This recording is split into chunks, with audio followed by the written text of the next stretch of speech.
All right, Dr. Remy, what's one thing patients would be surprised to learn about you? Well, coming from a Syrian background, I think something that really surprises a lot of patients is the fact that I'm fluent in Spanish. What's one song that instantly puts you in a good mood? That's easy. Probably Iris by Go-Go Dolls. It's just something about it. It's just upbeat. It always gets you. It always gets you. If you weren't in dentistry, what job would you have? So I don't think many people would guess this, but I love construction. I love working with my hands. So it would probably be construction. Maybe it's probably specifically demolition.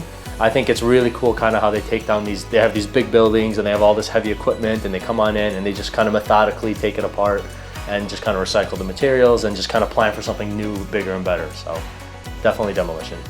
What's your favorite part about working in dentistry or helping patients?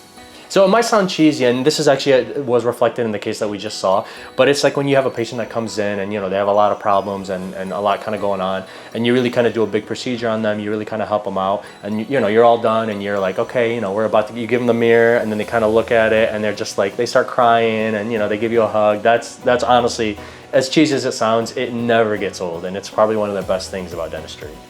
Implants or wisdom teeth? Implants. Implants, because kind of like I said earlier, you're building up to something, and they have such like a fear surrounding them. So when we're able to kind of bring a patient in and we get them in and out painless, they love it, and we're happy, they're happy. They get the final restoration. Again, that mirror kind of story all comes in, and it's just a happily ever after. What's one piece of advice you'd give someone nervous about the dentist?